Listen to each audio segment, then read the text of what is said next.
मानी माता की ऋषि से दिगिप समाचार चार्चक वर्ती आचार्य सांसागर जी महाराज की सत्यजी पट्टाजी आचार्य श्रोमणी गुरुवर श्री धर्म सागर जी महाराज की मम शिक्षा गुरु ज्ञान श्रोमणी आचार्य कवि सागर जी महाराज की आचार्य रत्न श्री भरत सागर जी महाराज की इनकम नौ गुरु महाराज की जय।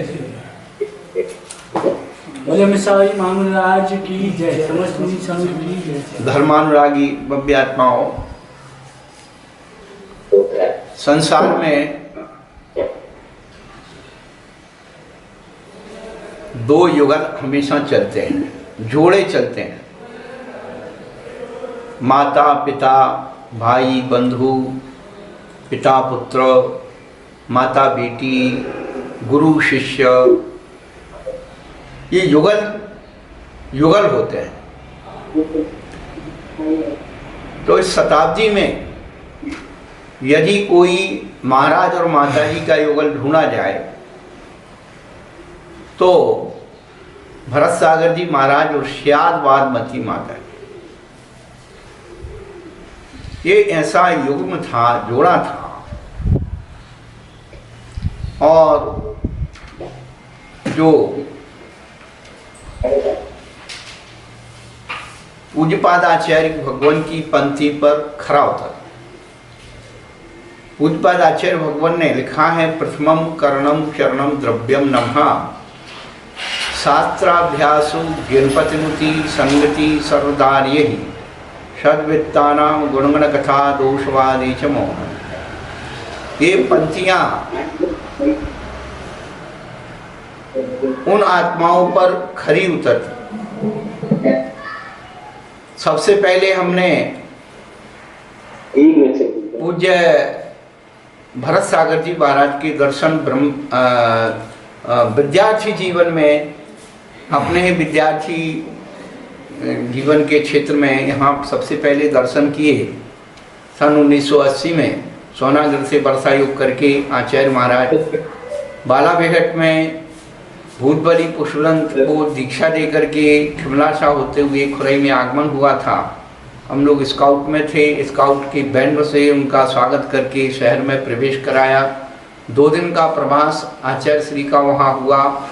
हमने उनकी मंगल प्रवचन सुने। फिर वो बात आई गई हो गई। वैराग्य की भूमिका हमारी पहले ही बन चुकी थी, और लेकिन कुछ संयोग योग थे। सन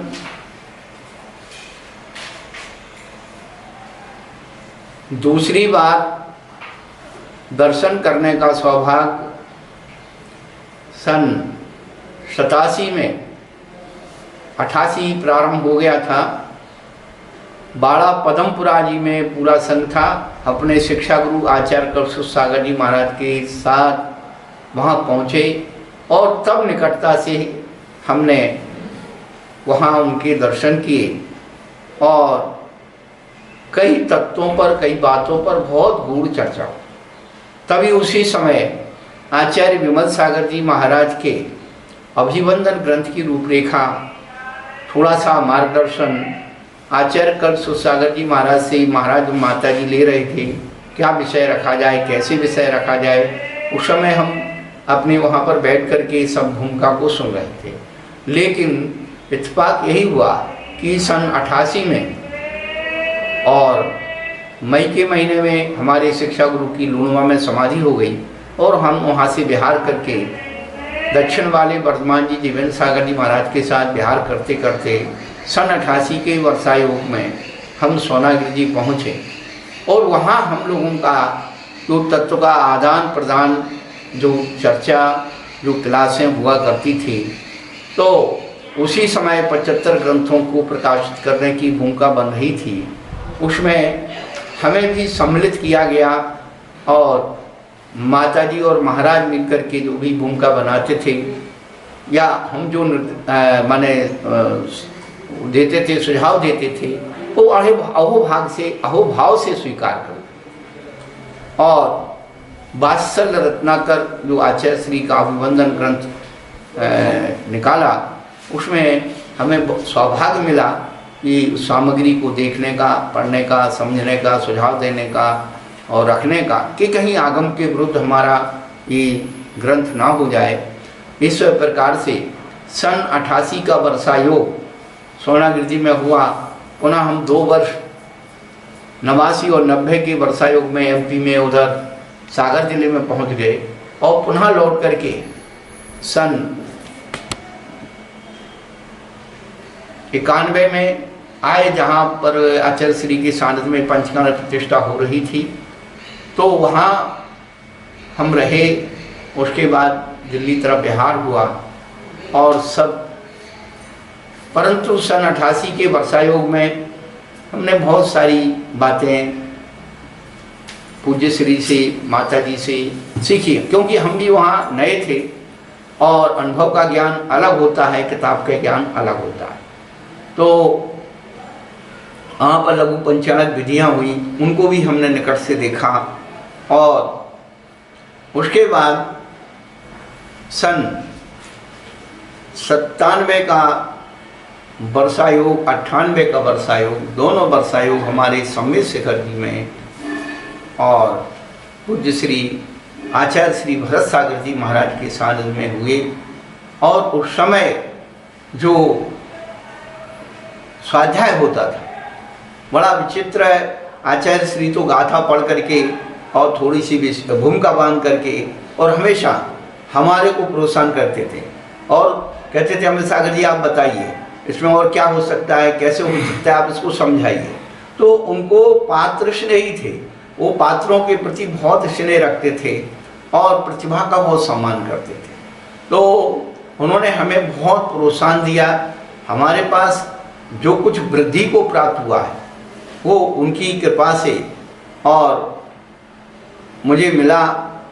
और समय शिखर जी में हमने उनको बहुत निकट से देखा कि कभी वो किसी के साधु के कमरे में कभी नहीं जाते थे, बस नीचे निगाह की और आराम से जहाँ भी जाना वहाँ चले जाते थे। लेकिन हम शिखर जी के 2 चतुर्मास किए, लेकिन कभी समय गैप रहा तो आजू बाजू के गांव में हम जैसे कोडरमा भूमि चले गए, आदि को चले गए, गिरिडीह चले गए, लौट के आए तो भव्य स्वागत करते थे। और जब जाते थे तो हमने कई बार देखा कि उनके आंखों में आंसू जैसे लेते, उदास चेहरा हो जाता था। हम कहते थे महाराज जी आप चिंता मत करो, हम जल्दी आने वाले हैं।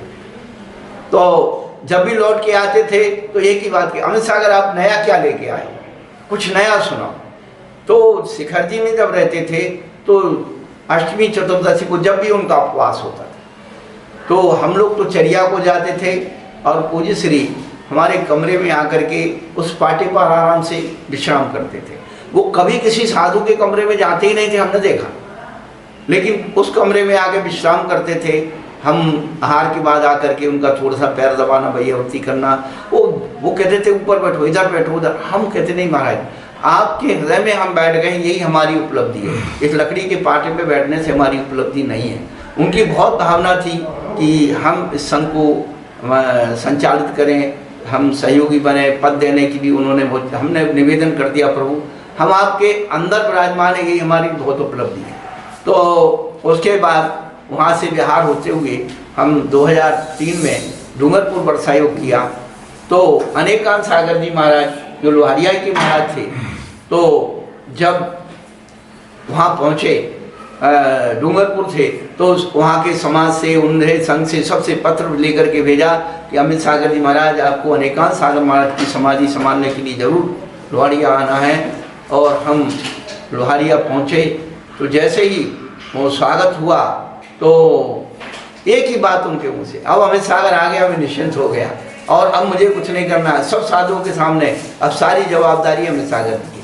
तो वो जो है बड़े निश्चिंत हो जाते थे। ऐसी सम्मित शिखर जी में बहुत सारी संलेखनाएं हुई तो उनको ये रहता था कि अमित सागर तो अब मुझे कुछ ज़्यादा मेहनत नहीं करना पड़ेगी, वो हमारे ऊपर बहुत विश्वास है।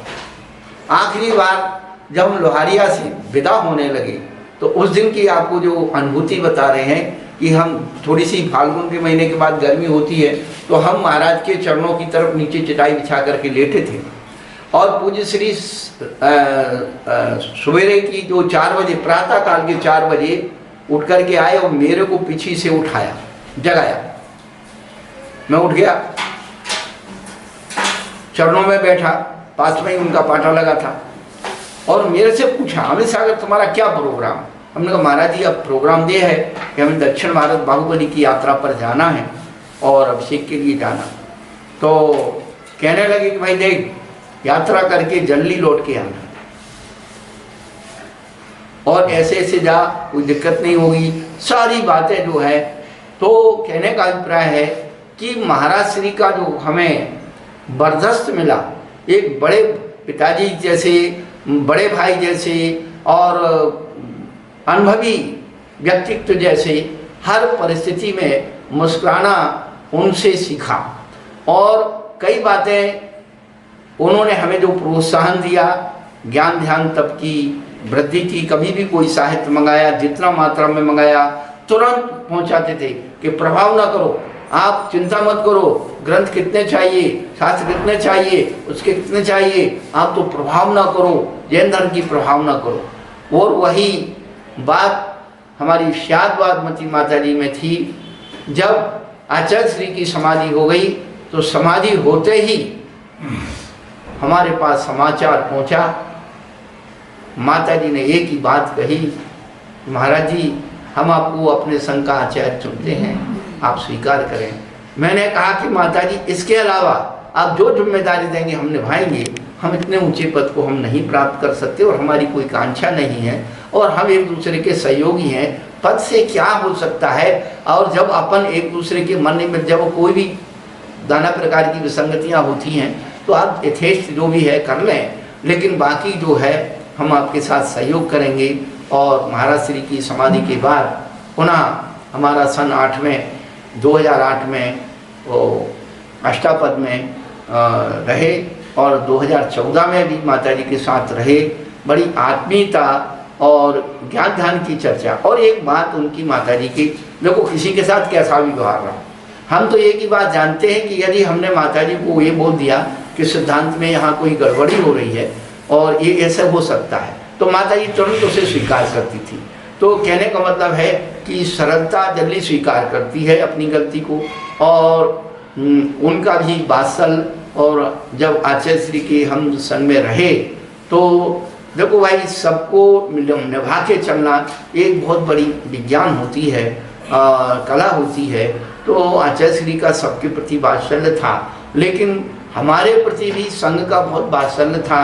और श्याद बागमती माता जी के साथ साथ जो अभी यशस्विनी माता जी बन गई हैं, प्रभा जी और कुसुम जी और क्या बोलते उर्मिला जी, ये जो बहनें थी सब हमारे प्रति बड़ी बहुमान करती थी। और आज भी ये सब अपने हम तो अपनी व्यक्तिगत बोलते हैं कि हमको भी भरत सागर जी जैसा ही बहुमान और सम्मान इज्जत देती हैं। तो ये उनके अपने अंतरंग की भक्ति है, श्रद्धा है। और हम तो इतना ज़्यादा कुछ नहीं कर पाते, उनके प्रति कोई ज़्यादा ध्यान नहीं है, लेकिन उनको हमारे प्रति बहुत आस्था है।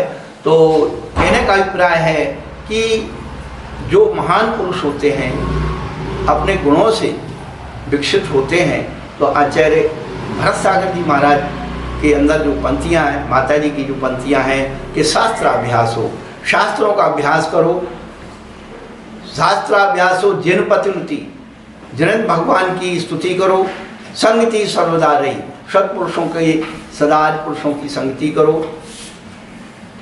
दोष बाधे च मौनम। ये सबसे बड़ा गुण हमारे आचार्य भरत सागर जी महाराज का था कि हमारी गलतियां देख करके भी वो क्षमा करते थे। और उन पर ऐसा नहीं कि भाई दुनिया का ये है, बहुत महान आत्मा थे। और ऐसी महान आत्मा के प्रति हम अपनी विनम्र वंदनांजलि और माता जी के प्रति मंगल आशीर्वाद व्यक्त करते हैं कि जहाँ हों हमसे पहले उस मोक्ष पद को प्राप्त करें। चलो आचार्य श्री भरत सागर जी महाराज।